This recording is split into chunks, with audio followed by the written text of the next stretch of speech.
Atos 1:8. Mas recebereis poder ao descer sobre vós o Espírito Santo, e sereis minhas testemunhas, tanto em Jerusalém, como em toda a Judeia, Samaria e até os confins da terra. Gostaria que você colocasse a sua mão em direção ao seu coração. Paizinho, em nome de Jesus, a gente está aqui na sua presença, que na verdade a gente nunca sai. Nós existimos em Ti, nos movemos em Ti e vivemos em Ti, porque somos Teu povo, Senhor. Somos as ovelhas do Teu pasto, somos os Teus discípulos, somos o Seu corpo, somos Sua comunidade em ação aqui na terra, Pai. Então, em nome de Jesus Cristo, ministra aos nossos corações. Continue sustentando o mundo espiritual, Senhor, das nossas casas, das nossas famílias, das nossas cidades. Jesus, abre a palavra nessa manhã. Libera a voz. Em nome de Jesus, Pai. Nos ensina, Senhor, a calar a ansiedade, a preocupação, a distração. E nos ensina a costurar tudo que o Senhor tem falado com a gente. A juntar tudo, Senhor. Todas as ministrações. E ter um entendimento do que o Senhor quer conversar conosco, Pai. Senhor, eu reconheço a minha total incapacidade de ministração. Mas eu reconheço que Tu usa homens e mulheres. Então fala conosco, Jesus. Fala conosco. Nós oramos ao Senhor, em nome de Jesus. Amém. Podem assentar, por favor.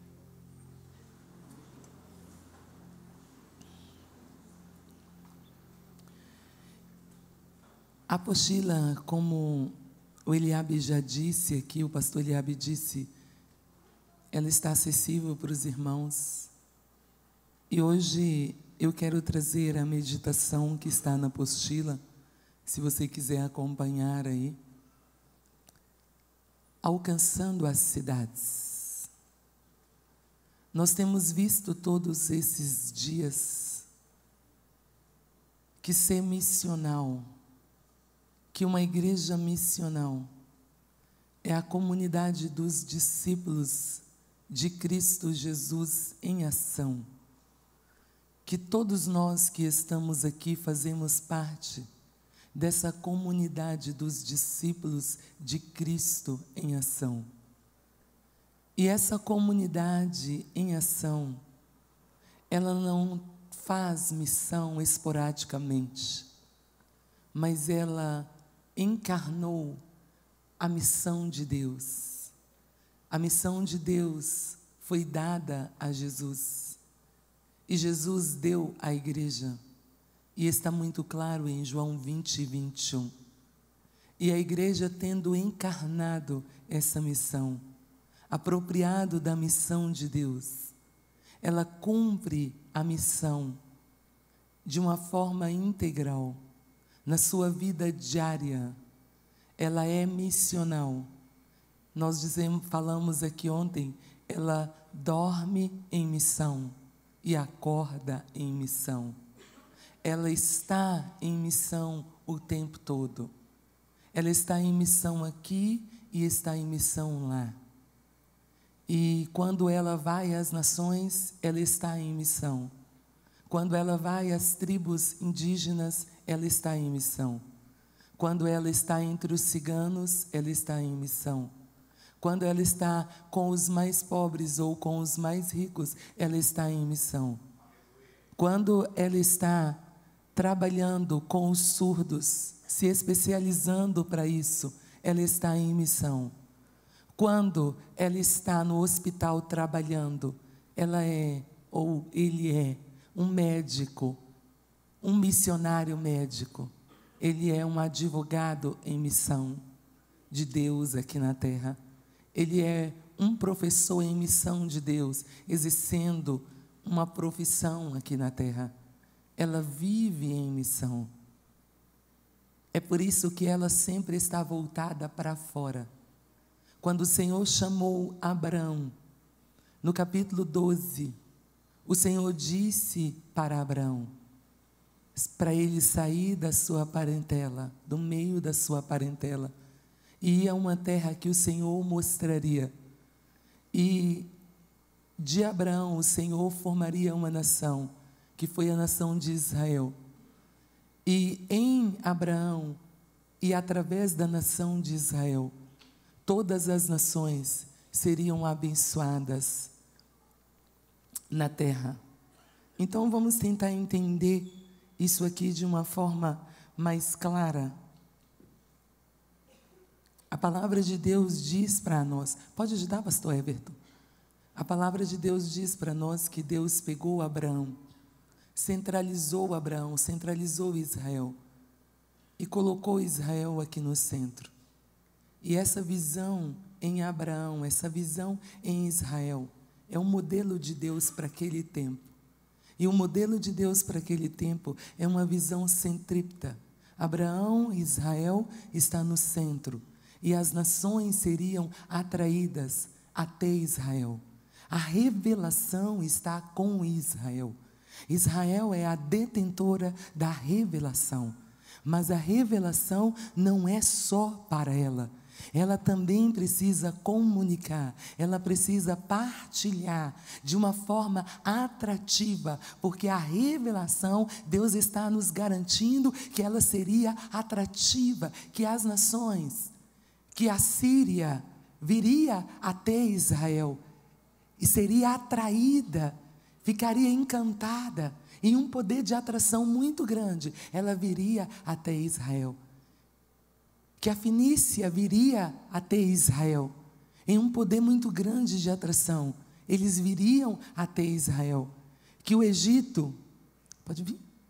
Que o Egito viria até Israel, e Israel seria o abençoador, estaria na condição de abençoador, estaria na condição de estar, não abençoando, mas sendo abençoado pela nação de Israel. Só que nós sabemos que esse modelo não funcionou. Israel se misturou com os trejeitos, com os hábitos, com a forma de viver das outras nações. Israel emprestou deuses das outras nações. Israel não assumiu o seu papel efetivamente.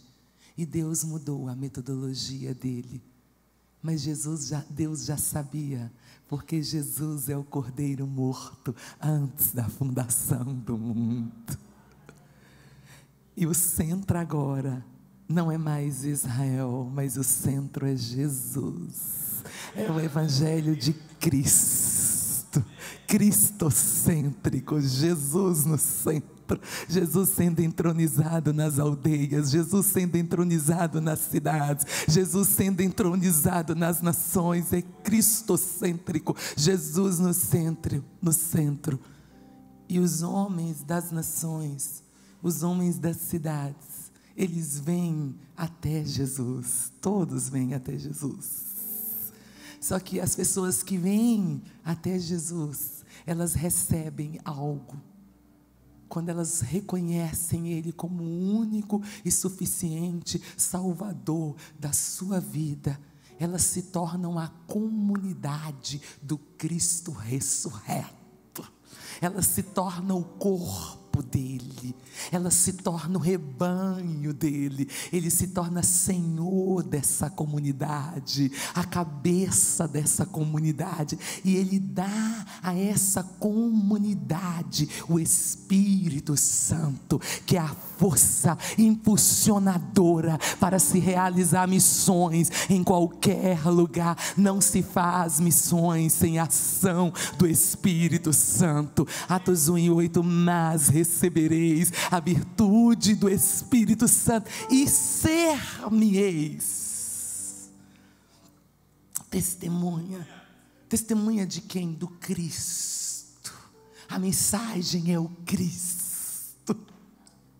Sereis testemunhas dele em todos os lugares ao mesmo tempo, em uma visão mundo, e não uma visão balde, mas uma visão abrangente, que alcança raças, etnias, povos, línguas, que alcança classes sociais, todas as classes sociais, que alcança o homem por inteiro, que vai em busca, mas ela não mais na metodologia centrípeta de estar aqui parada, atraindo, mas agora em uma outra força, uma força centrífuga que empurra os objetos do centro para fora, uma força que se recebe, aquele que vem, aquele que se aproxima, recebe, é contagiado, é mudado em um estilo de vida completamente diferente e se torna dele, propriedade exclusiva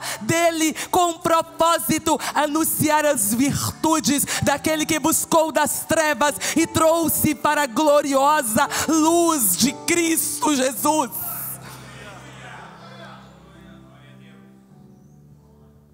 E se não tiver problemas de adoecimento, se estiver completamente curado, o movimento é solto, é leve, é natural. O problema hoje de ainda se deter é porque nós esquecemos, como nós estudamos ontem, nós esquecemos de colocar capacete, esquecemos de colocar couraça, esquecemos de colocar cinto, acochar cinto, colocar sandálias, embraçar escudo e rebater todos os ataques do adversário e uma soltura, e uma leveza, e uma naturalidade que é peculiar à natureza específica da igreja. A gente se mover com naturalidade, porque o poder do Espírito Santo nos empurra. O poder do Espírito Santo nos empurra. Ninguém fica, ninguém é chamado para ficar. Vai a Jerusalém dos hospitais, vai a Jerusalém dos presídios, mas vai onde? Vai às nações, não fica aí parado, vai. Ninguém fica, todos são empurrados. Vem, recebe, vão. Muito obrigado pela ajuda. Então hoje eu quero compartilhar com você rapidinho aqui sobre essas estratégias para evangelização nas cidades.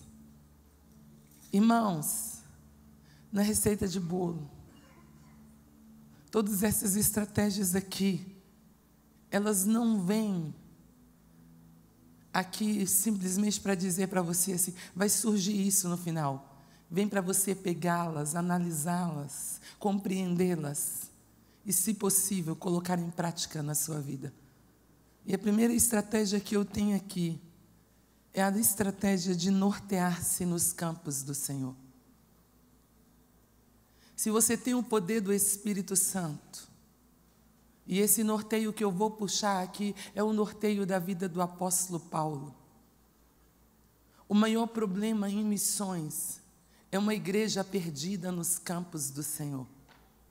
E fica pasmo, que não adianta pegar missionário aqui e colocar lá, sem norteio. Porque também tem muita gente perdida nos campos do Senhor na Ásia, perdida nos campos do Senhor na África. Existindo como sal e como luz, mas perdidas dentro dos campos do Senhor. Perdidas emocionalmente, perdidas mentalmente, confusas mentalmente, porque tirou o capacete, confusas emocionalmente, porque tirou a couraça, a proteção, e é embate, é guerra o tempo todo, é luta o tempo todo. A Merinéia já mencionou aqui, nortear-se nos campos do Senhor. Você chega em uma cidade, você está plantado em uma cidade, e se você é missional, É claro e é evidente que existem as agendas suas que são espontâneas. Você se norteia de uma forma muito espontânea, porque faz parte da natureza. É essencial isso, nortear espontaneamente, porque é o natural seu. Mas eu quero chamar aqui a uma reflexão sobre esse nortear com pensamentos, esse nortear com projetos, norteados nos campos do Senhor. Uma igreja que sabe que existe nos campos do Senhor para fazer a diferença. Nortear-se na cidade.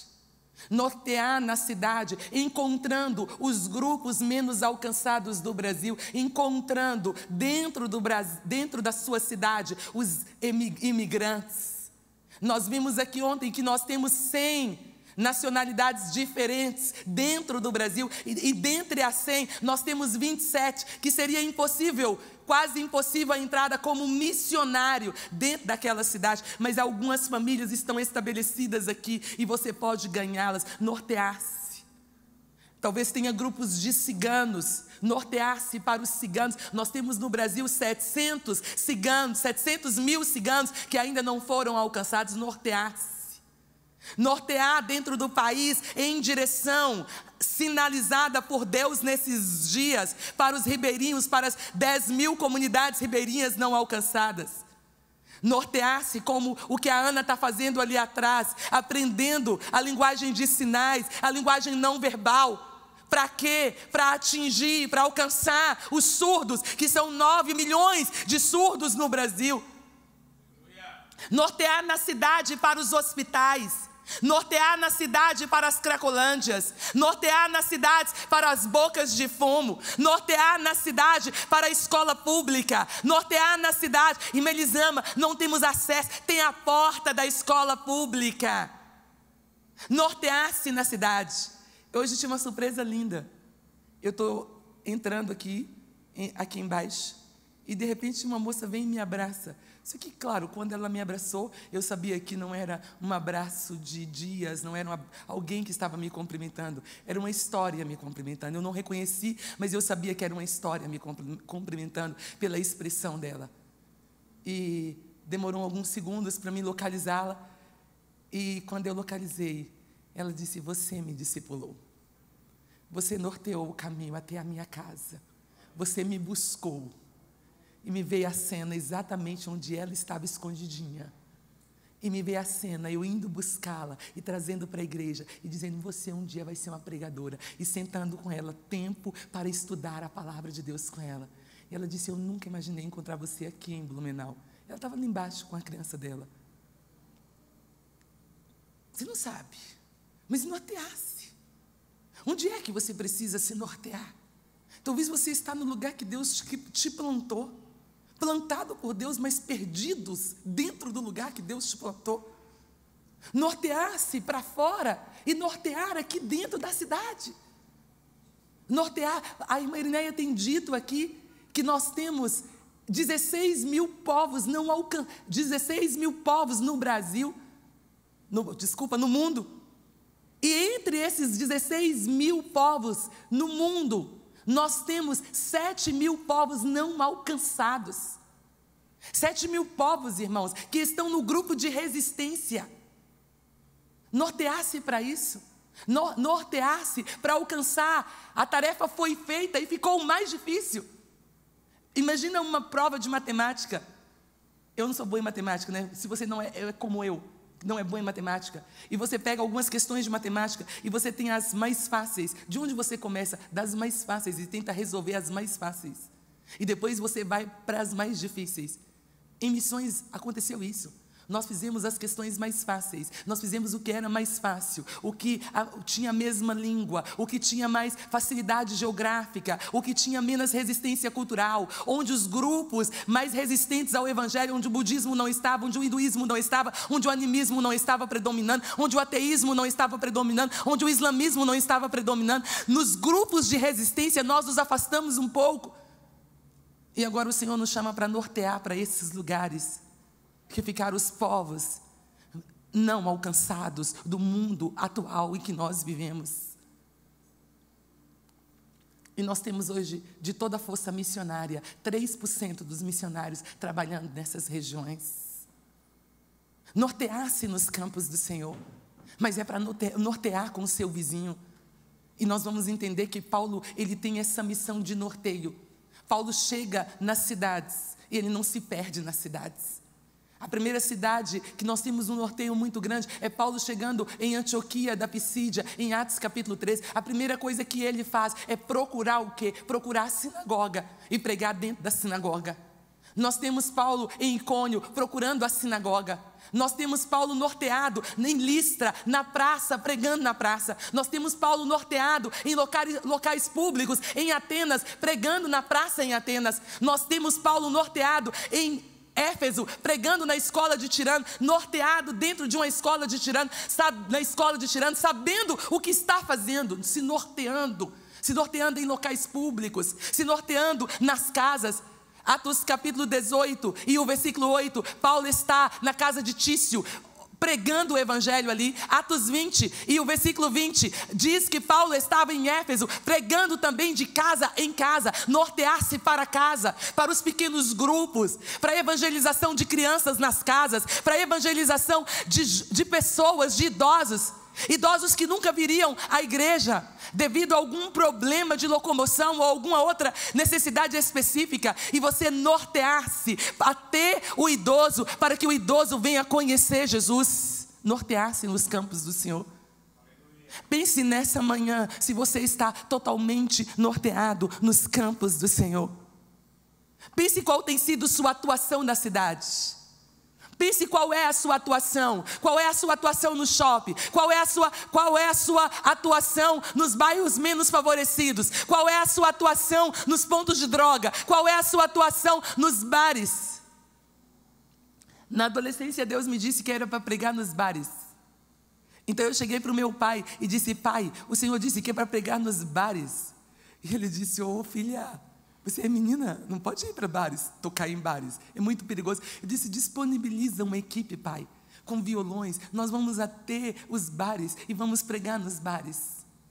Então nós chegávamos nos bares, pegava o violão e começávamos a cantar Sem Ovelha, Alma Cansada. E os bêbados todos sabiam Sem Ovelhas e alma Cansada, tudo cantava junto com a gente. A gente dava uma pregação de 5 minutos e saía dali.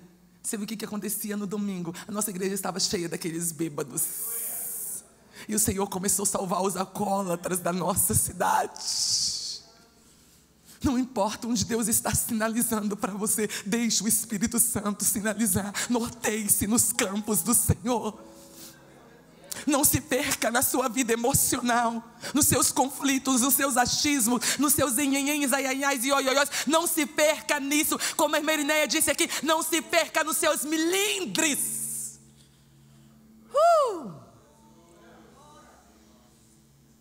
Aproprie da armadura espiritual. Não se perca. Não se perca nesse conflito que está te desfocando. E norteie-se nos campos do Senhor. O Senhor te chama nessa manhã para nortear nos campos dEle. Assuma um compromisso com a cidade nessa manhã. Assuma um compromisso com o bairro que Deus entregou nas suas mãos nessa manhã. Assuma o compromisso com as cidades no Brasil. Ainda tem cidades no Brasil que tem menos que 2% de evangélicos nela. Ainda tem cidades no Brasil que tem desafios imensos. Tem cidades no Brasil que não tem uma igreja evangélica dentro dessa cidade. E cabe a nós nos nortearmos nos campos do Senhor. Não se perca nos campos do Senhor. A segunda estratégia que eu tenho aqui é se preparar para a abordagem. É flexibilidade na abordagem. O Evangelho, ele é imutável. A Bíblia é imutável. A palavra de Deus é imutável. Todos nós sabemos. Mas o que precisa mudar? A abordagem. A abordagem, ela tem que ser no ponto do ouvinte. Você tem que conhecer o ouvinte. Pessoas que vão sentar e conhecer os desafios dos adolescentes desse século. Pessoas que vão sentar e conhecer os desafios dos idosos deste século. Pessoas que vão sentar e conhecer os desafios de cada cidade. Pessoas que têm tempo para preparar uma abordagem eficaz. Pessoas que vão sentar e se preparar para isso. Leva tempo para aprender a linguagem de sinais. Leva tempo, irmãos, leva tempo para se preparar, para trabalhar com um grupo específico da nossa sociedade, com as tribos urbanas, por exemplo. Leva tempo para você trabalhar com aquelas pessoas que estão nas cracolândias, leva tempo, irmãos. Mas nós precisamos conhecer as pessoas. Paulo está em Listra, em Atos capítulo 14, e a palavra de Deus diz para nós que quando Paulo chegou ali em Listra, ele começou a pregar a palavra, ele começou a dar o seu testemunho. Paulo e Barnabé é confundido com os deuses, e no meio daquilo tudo, Paulo aproveita a oportunidade, criando um ponto de contato com os bárbaros. Aproveita o momento para criar um ponto de contato com os bárbaros. Será que nós temos conhecido as nossas cidades a ponto de criar os pontos de contato com as nossas cidades, com os grupos específicos dela, direcionando tudo isso para a evangelização? Será que nós estamos pensando nisso? Paulo, irmãos, ele é tão sabiamente nessa flexibilidade da abordagem, que você vai entender que aqui em Listra, o que ele faz? Ele está no meio dos bárbaros, e os bárbaros nunca ouviram falar de Jesus. Atos capítulo 14, a partir do versículo 16, eles nunca ouviram falar de Jesus, e eles pensam que Paulo e Barnabé é deuses, e Paulo diz: olha, eu sou humano como vocês, só que eu estou aqui a serviço de Deus, para anunciar a salvação, para que vocês convertais da vossa vã maneira de viver. Para onde? Para o evangelho da graça de Deus. Mas aí Paulo lembra: meu Deus, esse pessoal aqui, eles não sabem de Abraão, eles não sabem de Jacó, eles não sabem de Isaac, eles não sabem de Moisés, eles não sabem da saída do Egito, eles não têm conhecimento dessa história, essa história não chegou até eles. Sabe, o Deus que eu estou falando para vocês, olha o ponto de contato, é o Deus que fez o céu, fez a terra, fez a lua. Olha para a beleza da lua, foi Ele que fez. Olha para a beleza do sol, foi Ele que fez. É o Deus que não revelou a vocês, mas esteve presente na vossa cultura, esteve presente na vossa sociedade. É o Deus que deu fartura na vossa colheita. Vocês não plantaram e não colheram? Vocês não tiveram alegria? Eu não estou trazendo algo que vai trazer alegria. Vocês já provaram a alegria, porque Deus esteve aqui com vocês no meio da vossa sociedade. E chegou o tempo, agora, por permissão. Olha que inteligência, irmãos. Por permissão, Ele não revelou vocês outrora, mas chegou hoje o dia da revelação. Outro ponto de contato, irmãos, que nós temos é em Antioquia da Pisídia e em outros lugares que ele entrou na sinagoga. Ele começa de onde? Eu estou falando, o que era forte para os judeus? A saída do Egito. Ele puxa lá da saída. Eu estou aqui pregando o Deus puxando da saída do Egito, do acompanhamento com Moisés, da unção de Davi, até chegar a unção de Jesus para a salvação de toda a humanidade, não ungido por homens, mas ungido pelo Espírito Santo de Deus. Outro ponto de contato que nós temos aqui, sabiamente usado, é por Paulo em Atenas. Diz os historiadores que em Atenas tinha mais de 33 mil deuses. Ele andou ali, mas talvez mais deuses do que pessoas. Ele andou no meio daquilo tudo, procurando um ponto de contato, e ele encontrou o ponto de contato. Ele conheceu aquelas pessoas, Eu tenho orado por uma igreja que anda na cidade, anda nos campos do Senhor, procurando os pontos de contatos, procurando os elos que tem na sociedade deixada para o conhecimento do Evangelho de Cristo Jesus. Uma igreja que é radar de Deus na terra, uma igreja perceptível, uma igreja sensível, uma igreja sintonizada com Deus e com o ambiente em que ela está, uma igreja que não perde as portas de Deus, mas as agarra e entra por elas.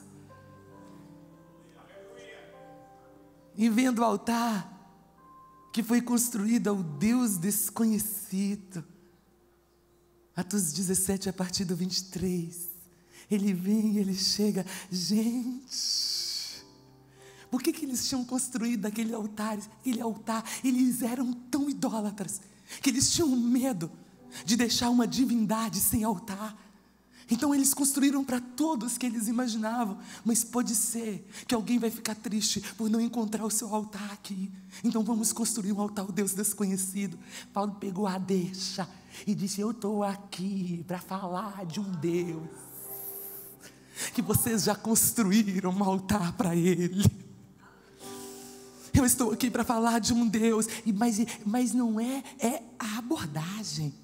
Mas não há mudança na mensagem, a mensagem continua direta e confrontativa, porque ele vai abrir o confronto dentro da mensagem.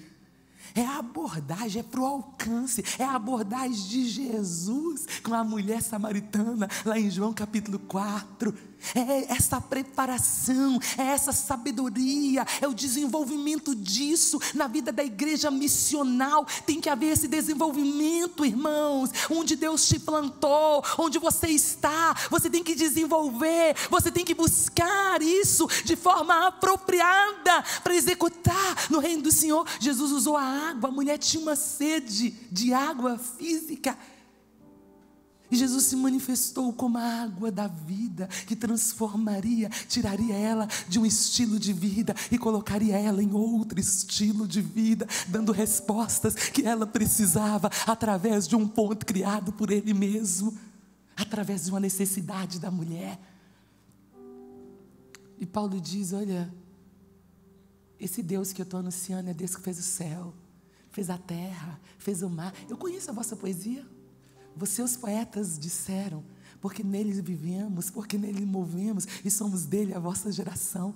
É exatamente, vocês vivem nele, movem nele, porque ele está presente aqui, mas não foi revelado a vocês. E agora chegou o tempo da revelação, e o tempo da revelação é que ele não habita em templo feito por mão de homens. Todos esses templos que estão aí, que vocês construíram, ele não habita aí. É confronto. Você imagina alguém que vivia para construir altares, escuta uma mensagem: Deus não habita nesses lugares que vocês, essa habitação que construíram para deuses, não é para o meu, porque o meu, mesmo que vocês construíram um altar para Ele, Ele não habita em templo feito por mão de homens, porque Ele o é.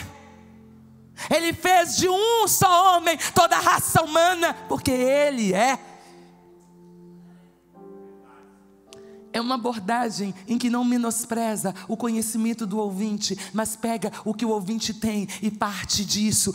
Para quê? Para que o ouvinte conheça a Jesus, porque o que nos interessa é que Jesus seja pregado, reconhecido como Senhor e adorado como Senhor, que Ele seja reconhecido como Salvador e adorado como Salvador, que Ele seja reconhecido como aquele que veio manifestar o amor de Deus para os homens e adorado por esse amor derramado para nós. Então Deus está chamando a gente aqui. Para quê nessa manhã? Para rever quanto tempo nós estamos sentados planejando as nossas abordagens. Quanto tempo você senta para pensar na evangelização da cidade? Será que você não se perdeu nos campos do Senhor e não há um trabalho em prol do campo?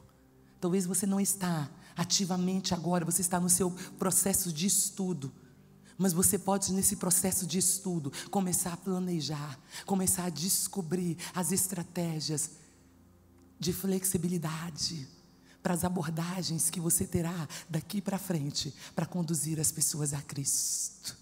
É o que o Senhor Jesus está nos chamando aqui nessa manhã, para que você entenda. O terceiro ponto que eu tenho aqui é o ponto que eu disse ontem à noite. Assumir o confronto de poder, um dos pontos. Assumir o confronto de poder existente nas cidades. Irmãos, todas as cidades, ela tem os seus principados. Todas as cidades têm as suas potestades. Todas as cidades têm os seus poderes tenebrosos a serviço da maldade. Toda cidade tem um plano organizado. Satanás, em cada cidade, em cada comunidade, em cada povo, ele tem uma organização. E essa organização, ela trabalha para deter a marcha do Evangelho de Cristo Jesus. Não engane, meus senhores. Não engane, meus irmãos, que Satanás está passivo enquanto a igreja está fazendo uma conferência. Satanás não está passivo nessa manhã. Ele está mais do que ativo, revoltado e querendo entender que nenhuma mensagem possa entrar ao seu coração, à sua mente, porque ele não quer mudança de posicionamentos. Mas ainda bem que tem uma igreja que assume o confronto de poder existente na cidade. Tem uma igreja de olhos espirituais abertos, que entende que esse confronto não é fruto só do Novo Testamento, como eu relembrei a você aqui ontem.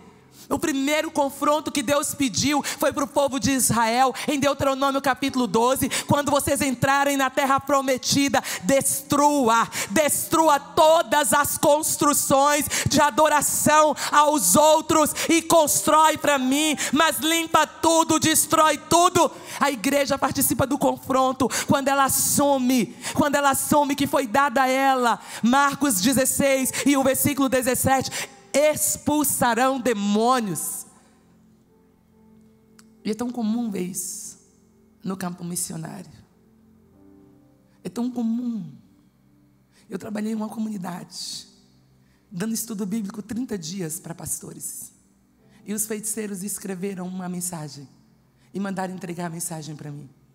E o pastor leu junto comigo, dizendo: moça, menina, como eles usam, né? Menina, sai daqui junto com a sua equipe, ou nós iremos para o confronto e vocês morrerão. Esse terreno é nosso. Satanás apropriou de muitos terrenos e iludidamente ele pensa que o terreno é dele. Glória a Deus, que Deus abriu seus olhos espirituais. E você sabe do poder que emana de Cristo Jesus, para assumir todo e qualquer tipo de confronto, dizendo: olha aqui, o Senhor nos deu poder e autoridade. Para quê? Para expulsar todo o reino de Satanás e plantar o reino de Jesus, porque nós já aprendemos que dois reinos não podem coexistir em um mesmo lugar, mas é necessário desimplantar um e plantar o outro, para a glória do nome de Jesus.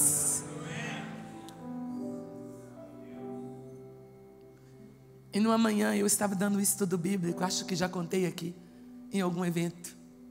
Estava dando o estudo bíblico, todo mundo sentado no chão, muito quente, embaixo de um pé de manga. E eu vi que ninguém olhava para mim. Eu estou aqui, eu consigo ver que vocês estão olhando para mim. Então eu vi que todo mundo olhava atrás.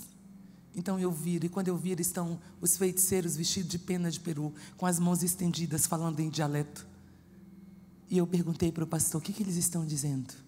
Eles dizendo: sai do terreno, porque o terreno é nosso. Só que eles não sabiam o que eu e você sabemos, que tem poder, irmãos, no nosso Cristo. Ele não nos mandou a uma missão para sermos decepcionados, ou engolidos, ou absorvidos por qualquer tipo de engodo, de amarra, seja ela usada por demônios, por pessoas, seja ela direta ou indireta, seja ela sutil ou não sutil, Ele deu poder e autoridade contra todas elas.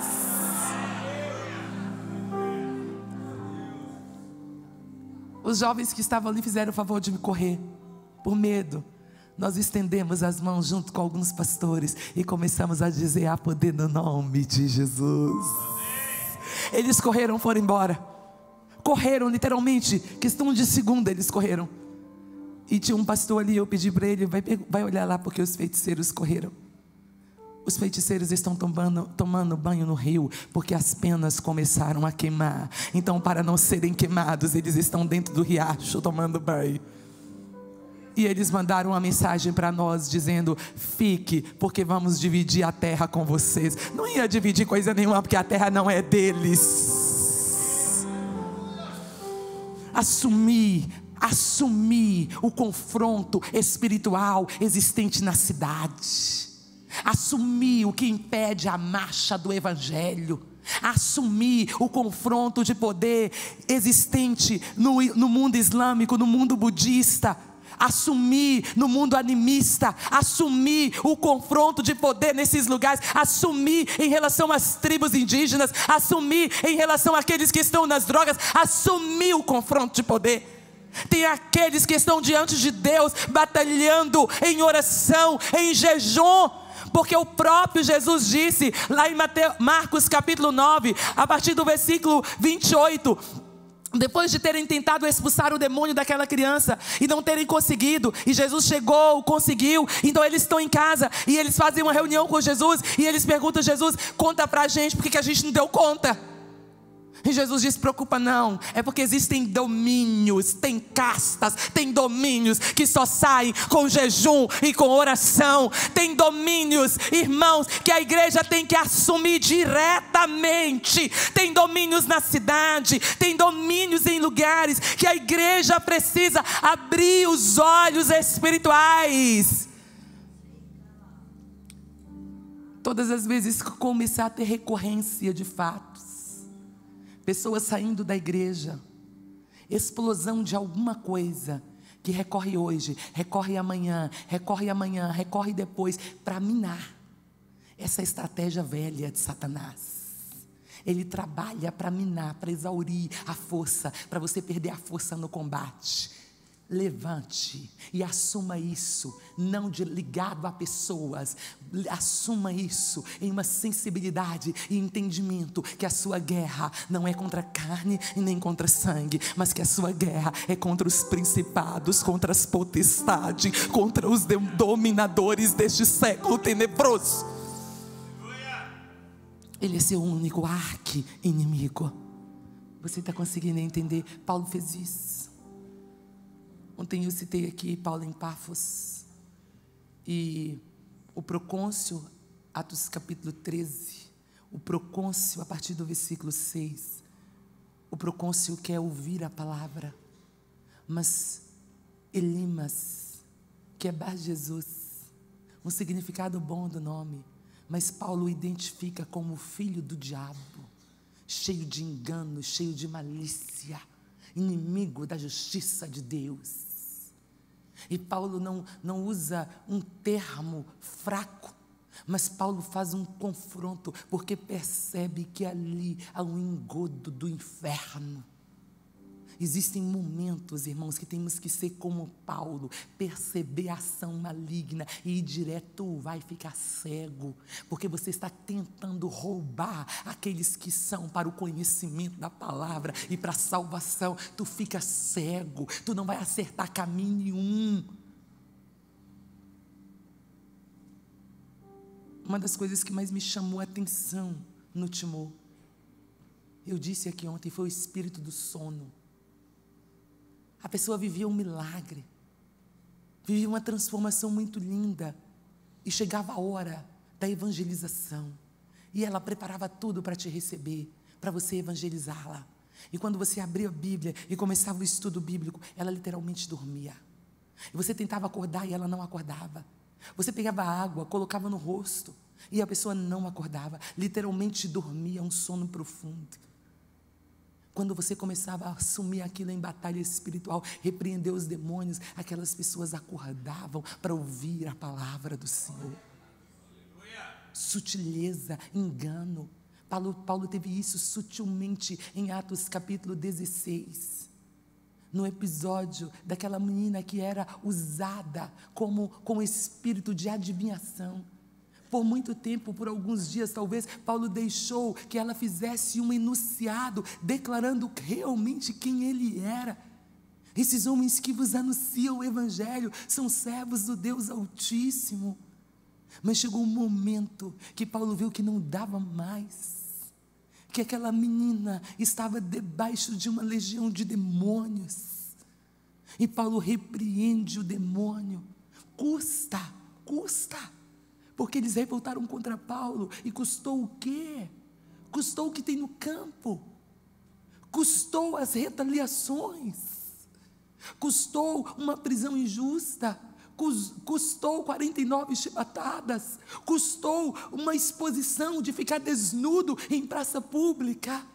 Mas mesmo na prisão, Paulo adorou e louvou e orou o nome do Senhor, e foi testemunho para aqueles presos que estavam escutando ali, porque ele sabia em que batalha ele estava metido. Ei, saiba em que batalha você está plantando o reino de Jesus, você é missional, está plantando o reino de Jesus, mas o reino das trevas não quer ser desimplantado, ele não quer que as obras dele sejam desconstruídas mentalmente, emocionalmente, culturalmente. Aquele casalzinho que estudou aqui, o Carmo e a Joaninha, eles tinham um filhinho, trouxeram aqui no seminário, quando o Efraim tinha 1 ano. O Efraim tinha cabelo dando assim, não tinha 1 ano ainda, 8 meses com o cabelo dando assim. Então um dia eu disse: gente, está calor demais, estão amarrando o cabelo do menino, está parecendo menina, vamos cortar esse cabelo. E eles já tinham aceitado Jesus, só que timidamente. E eles disseram para mim: tia, não podemos, porque é uma cultura, e a cultura diz que é só depois de 1 ano, e depois a cultura diz que tem que ser lá no lugar onde nascemos, e depois a cultura diz que o cabelo tem que ser recolhido e colocado na casa sagrada. Eu disse: ah, é? É. Eu disse: então vamos jejuar a semana toda e orar a semana toda e vamos cortar o cabelo no sábado? Então tá bom? Então todos os dias oramos, jejuamos, e chegou no sábado. E chegou no sábado todo mundo receoso, ninguém falava nada, todo mundo caladinho. E eu cheguei à tarde, passamos a mão na tesoura, quem é que corta, quem não corta. Eu corto um pouco, ele corta um pouco, cortamos o cabelo do menino. Acabamos de cortar o cabelo do menino, o telefone toca. É alguém da aldeia. E alguém da aldeia diz: vocês cortaram o cabelo do menino. O menino morre até meia-noite. Eu disse: não morre, não há problema nenhum, vou trabalhar. Fui para minhas agendas. Ele me liga: tia, volta, o Efraim tem 48 de febre e está dando convulsão, vem correndo. Eu estava no hospital, fazendo meu trabalho de discipulado, mas eu sabia que não adiantava levar para o hospital, porque automaticamente eles iam olhar a idade da criança, e iam ver que a criança tinha cortado o cabelo, e isso eles saberiam na hora o que aconteceu. Então eu disse: estou indo para casa. Chegamos ali, fomos orando, e a febre não cedia. Fomos orando e a febre não cedia. Colocava a criança na água fria, orávamos e a febre não cedia. Já estava dando 11 horas. Eu pedi muitas pessoas aqui no Brasil para orarmos junto comigo. E quando foi meia-noite, aquela febre começou a ceder, 38, 37. E quando terminou a meia-noite, que amanheceu o outro dia, eu disse: aleluia, glória a Deus. O telefone tocou novamente e a pessoa perguntou: a criança morreu? Eu disse: dai meu telefone que eu quero responder. Eles disseram: calma, tia, nós mesmos vamos responder, isso é um problema nosso. Sutileza, engano, para manter em prisões. Mas Paulo estava ali. Paulo estava ali assumindo o confronto direto, como ele fez na cidade de Éfeso. Chegou na cidade da magia. teimosia, não teve medo dos domínios da magia daquele lugar. Não tenha medo dos domínios de suicídio, não tenha medo dos domínios, do aumento das macumbarias, do aumento do espiritismo. Não tenha medo de nada, não tenha medo da intimidação de Satanás. Essa é a estratégia velha dele. Ele trabalha com intimidação. Saiba quem você é em Cristo Jesus e o poder que Ele tem.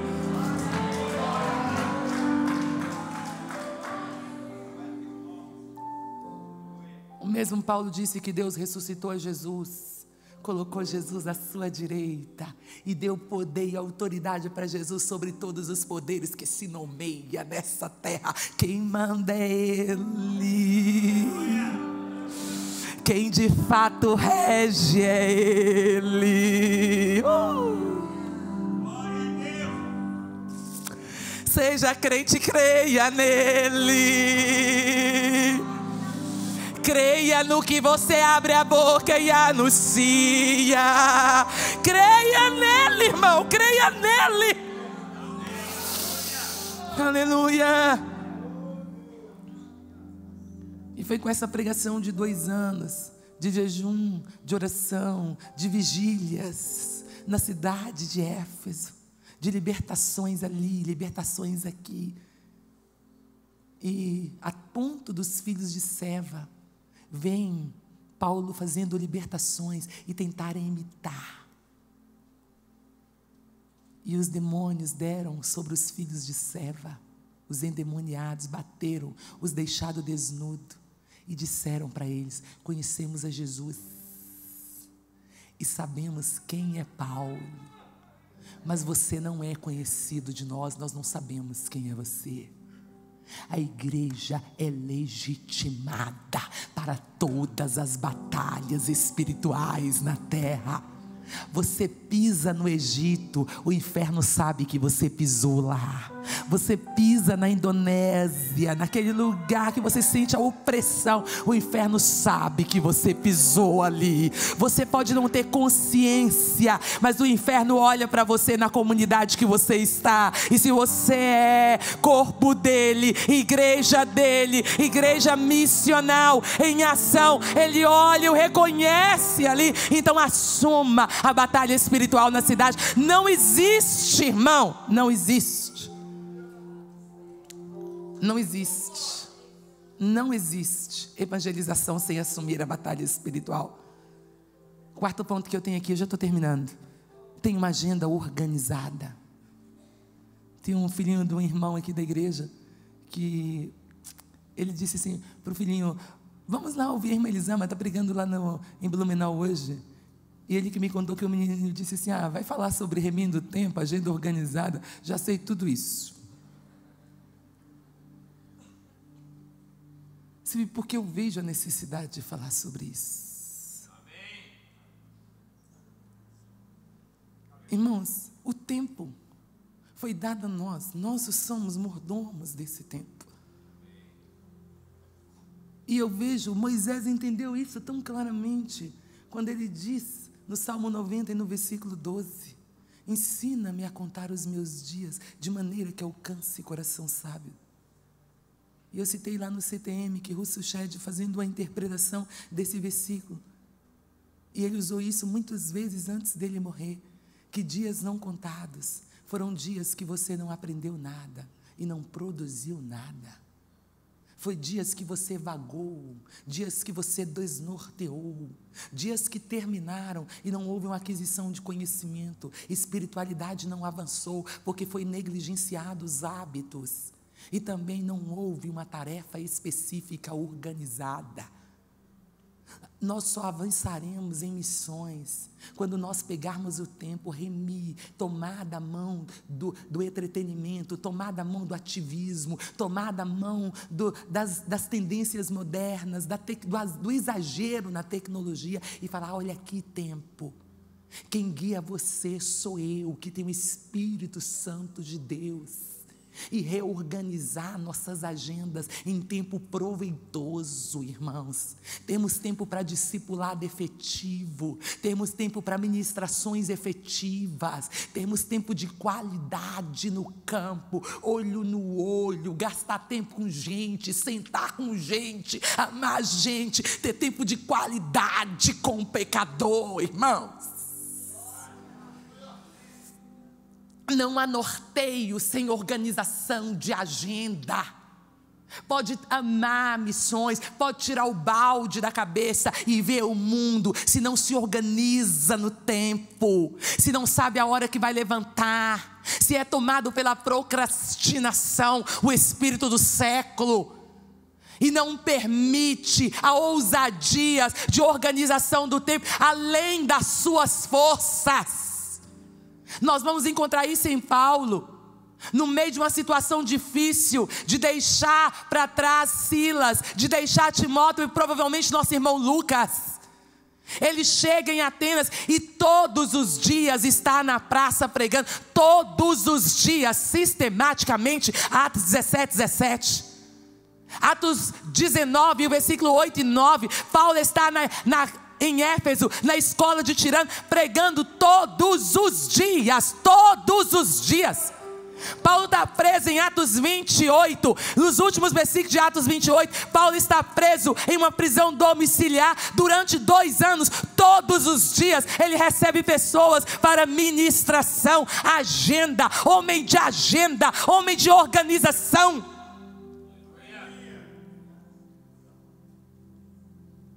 Aí faz um investimento, sai daqui para um projeto, lá no meio dos ribeirinhos, aí tem 10.000 comunidades para ser alcançadas. Aí você chega lá, levanta 9 horas, vê os pássaros que voam, passa roupa, despassa, penteia cabelo, despenteia cabelo, olha o celular, confere o Face, depois confere o Zap, depois confere mais essa, confere mais aquela, conecta com esse, conecta com aquele, e o dia foi embora. E depois você encerra, e aí você volta, frustração. E o problema é de que não me organizei, que não peguei o tempo, e fala, olha aqui, quem te guia sou eu, que tenho o Espírito Santo. A missão é de Deus e foi dada a mim, mas quem administra o tempo para exercer a missão sou eu. A missão é de Deus, o tempo foi dado a mim como mordomo dele, e quem o administra sou eu, quem o faz efetivo sou eu, para ser operante como igreja. Senão eu não serei operante como igreja, porque eu não tenho tempo para executar a construção que tem em mim, a construção que existe em mim. Tanta gente boa, não é desabafo não, tanta gente boa, que tem muito mais do que eu, muito mais do que a irmã Ireneia, muito mais do que talvez alguns pastores aqui, mas não tem agenda. Tantas construções maravilhosas. Quando eu vejo esses homens que estudaram a Bíblia, que leram não sei quantas vezes, que tem toda uma formação, porque eu amo isso, então eu fico apaixonada. Ai, Senhor, se eu não tivesse trabalhado tanto, eu teria tempo para fazer tudo isso, para ser mais inteligente, Senhor, para conhecer mais, Senhor, de Ti. E eu vejo que eles estão guardando aquilo tudo para eles. E eles o têm porque Deus deu. E eles desenvolveram os dons, desenvolveram na ministração, são doutores. Mas não estão usando isso em proveito do reino, porque lhes falta agenda. Se nessa manhã lhes falta agenda, saia dessa conferência como missional. Irmã Elisama, você está dizendo o tempo todo que ser missional é ter agendas espontâneas, mas também é ter agendas organizadas, é saber onde quer chegar. Eu sei onde eu quero chegar em Blumenau, eu tenho caminho traçado na cidade, eu sei onde eu quero chegar, eu não estou caminhando aleatoriamente, eu tenho traçado, eu tenho metas, eu sei onde eu quero chegar, porque o Senhor construiu em mim e eu caminho em cima do alinhamento com Ele. Aleluia! Então a última coisa que eu tenho aqui é consolidação. Porque tem muita gente que tem agenda, tem plantio, tem semeadura, mas não tem consolidação. Nós não podemos falar dos outros, né, pastor Nilton? Você falar de nós. Nós. Então nós sabemos quem nós somos, nós sabemos que denominação nós somos. E nós ganhamos muito e consolidamos pouco. Nós temos que ser acolhedores. Nós não precisamos cobrar que a denominação seja acolhedora. Cada um de nós temos que ser acolhedor, ser braço de Deus na terra, na igreja, com quem que está do nosso lado. Nós temos que consolidar, nós temos que acompanhar, nós temos que discipular, nós temos que interessar pela caminhada do outro, nós temos que conduzir no outro, nós temos que andar junto com o outro.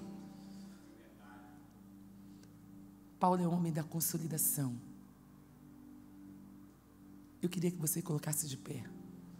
A palavra, para me terminar, mas estou terminando.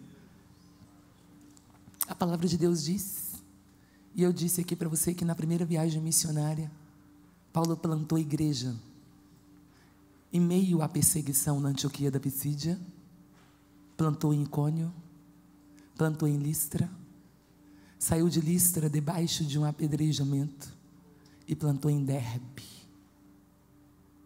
E quando ele plantou a igreja em Derbe, ele tinha saído apedrejado de Listra.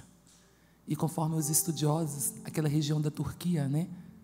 Região um pouco fria em alguns momentos, que era um tempo do inverno, e que Paulo andava e o gelo, as marcas do sangue ficavam no gelo, devido ao apedrejamento. Mas plantou em Derbe e voltou. Aí você pensa assim, nunca mais em Listra. Porque se acontece qualquer coisa conosco em uma cidade, em um relacionamento, nós abandonamos essas pessoas. Se nós nos ferimos, nós transferimos para o outro e abandonamos gente. Gente não se abandona, não se abandona gente. Você plantou, continue aí até crescer, você consolida, irmãos. E a palavra de Deus diz que os mesmos portões, eu amo essa passagem, que abriram para sair um homem semi-morto, abriram agora e entraram um homem, acho que ele era pequenininho, né? Diz os historiadores que ele era pequeno, mas de cabeça erguida, peito levantado, vitorioso. Procurou os irmãos que tinham convertidos, porque ele acreditava em conversões. Colocou a mão na cabeça daqueles irmãos, incentivou-os a permanecer em fé e disse, olha, tem lutas, tem problemas, mas não mira aqui não, mira o reino de Jesus.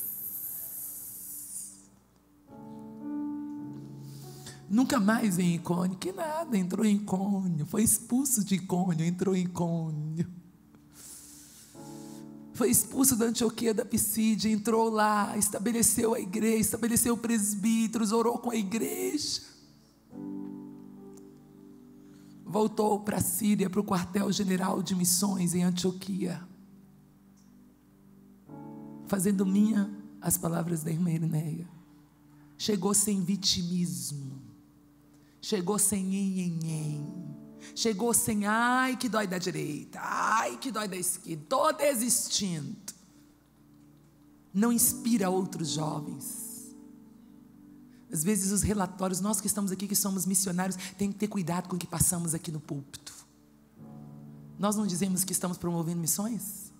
Quem disse foi nós. Não está escrito na Bíblia que nós somos promotores de missões. É nós que criamos, que nós somos promotores de missões, incentivadores, construtores. Nós temos que ter muito cuidado com o que nós despejamos aqui.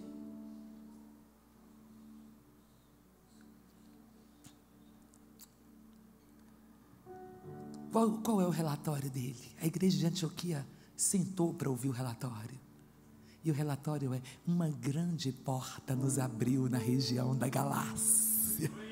E muita gente entrou por ela.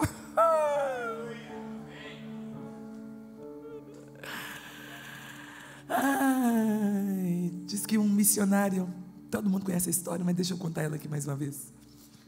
trabalhou muitos anos na África e estava voltando para a Inglaterra. Mandou um recado para a igreja e disse: olha, eu estou voltando, estou chegando. A igreja recebeu, mas não se organizou, não planejou para a recepção.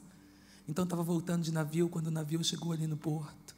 Eles escutaram uma banda, uma orquestra, e o marido empolgadíssimo disse: querida, a igreja veio nos receber e está todo mundo aí no porto. Então eles, mais de idade, demoraram para sair, desceram ali no porto, e chegaram ali no porto, não tinha ninguém. Pegaram o transporte sozinhos, foram para casa sozinhos, tiraram a poeira dos móveis sozinhos, compraram a comida sozinhos, cozinharam sozinhos. E o marido revoltado chamou a esposa e disse: olha, eu quero te perguntar, pergunta aí para o seu Deus, que estava revoltado, esquentou. A mulher, aquela mulher sábia, centrada, como a gente tem que ser, né? Equilibrada, vai dar certo. Marido, vai que vai dar certo. Marido, vamos lá junto, marido. Estou aqui do lado, eu estou aqui em oração. Essa batalha é nossa, marido, vamos lá. Vou perguntar assim, pergunta para o seu Deus aí, se está certo, se é assim que nos recebe quando nós chegamos em casa. Tá bom, marido, vou perguntar. Fez a comidinha orando: Senhor, dá-me a palavra. Sentaram na mesa, e ele aí: já tem a palavra? Tenho. Deus disse: você ainda não chegou em casa. Norteie-se nos campos do Senhor, porque você não tem coroação nem galardão aqui, você ainda não chegou em casa. Assuma a batalha espiritual, porque você ainda não chegou em casa. Coroação não é para aqui, é para lá. É lá que o Senhor vai sondar as nossas motivações e vai coroar conforme a motivação em que nós realizamos o serviço do reino. É para lá.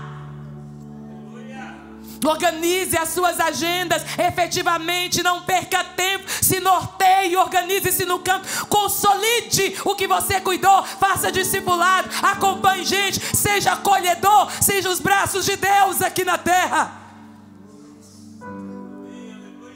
Porque no dia que você chegar lá,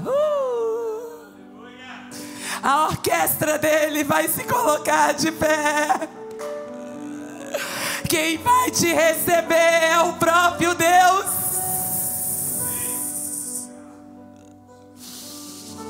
Todas as agruras, todas as agonias, todas as marcas, todo sofrimento que sofremos aqui será esquecido, porque será diante dele glória e a coroação que nós receberemos dele.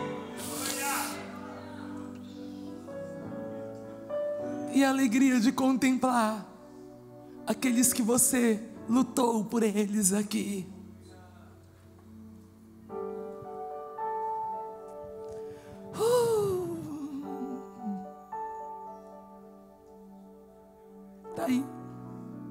Tá aí é para nós.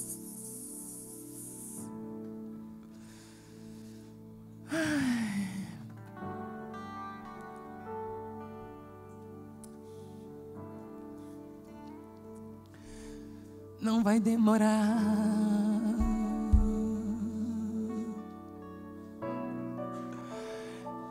Está mais perto do que você imagina. E Melisama, 42% da população ainda precisa do mundial.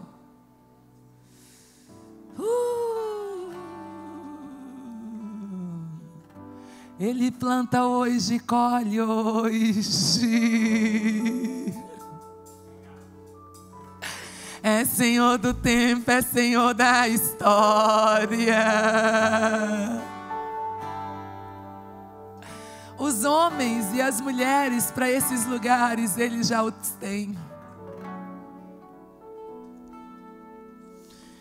Então nessa hora, nessa manhã aqui, que é uma manhã missionária, o Senhor está te convidando para olhar para a sua cidade. Norteie-se na sua cidade. Assuma o confronto espiritual na sua cidade. Ore pela sua cidade. Tem agendas para a cidade, tem agendas organizadas para os presídios, tem agendas organizadas para os hospitais, tem agenda organizada para as praças. Saia das quatro paredes, vai em todos os lugares, em agendas organizadas para a glória do Senhor.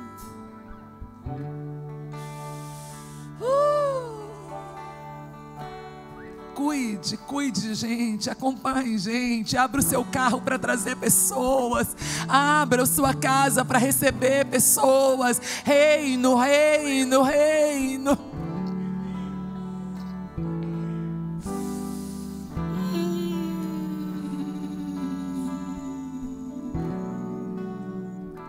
Em um minuto.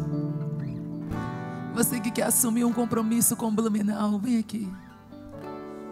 Você que quer olhar para Blumenau, você que quer ter agendas para Blumenau, você que quer assumir o confronto de poder existente em Blumenau, você que quer lutar por Blumenau, você que quer lutar pelas cidades no Brasil, você que quer pelos povos não alcançados, menos alcançados, você que quer lutar por missões mundiais, levanta do seu lugar.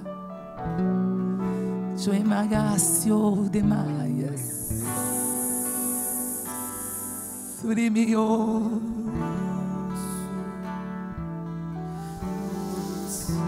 Oh, Senhor,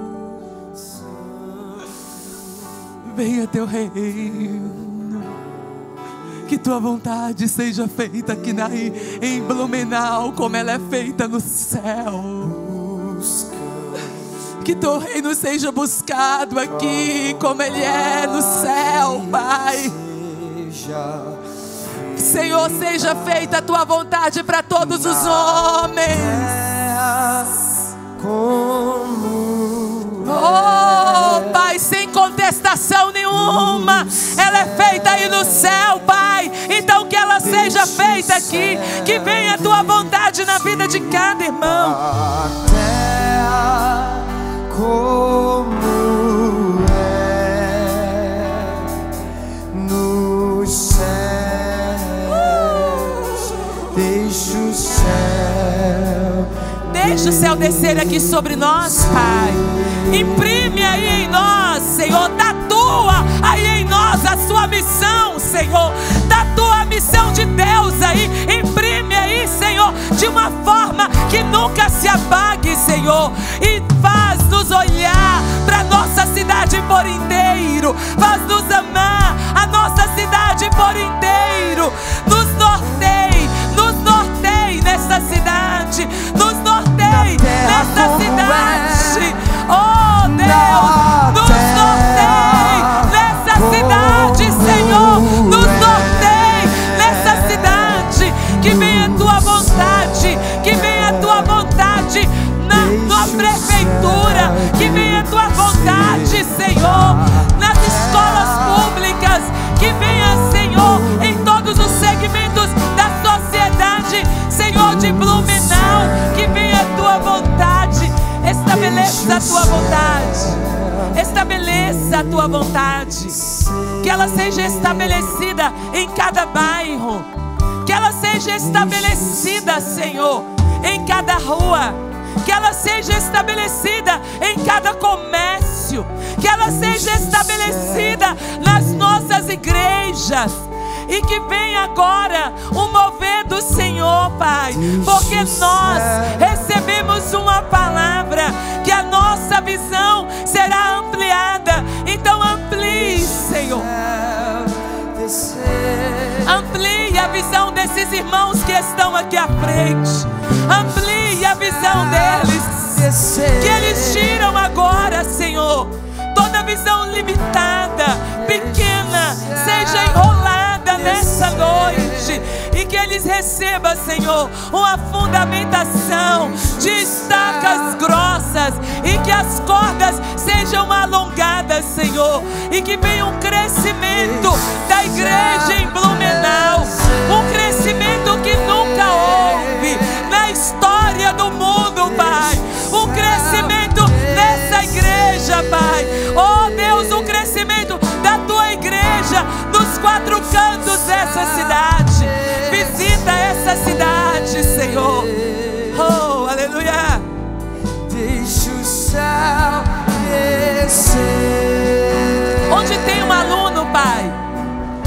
gerações que passaram no CTM Vida, todo o investimento que foi feito no centro de treinamento, ele foi feito, Senhor, pensando nas nações. E agora, nesse momento, onde está um aluno de todas as gerações que passaram, visita-os e norteie eles nos campos do Senhor. Norteie eles nos campos do Senhor.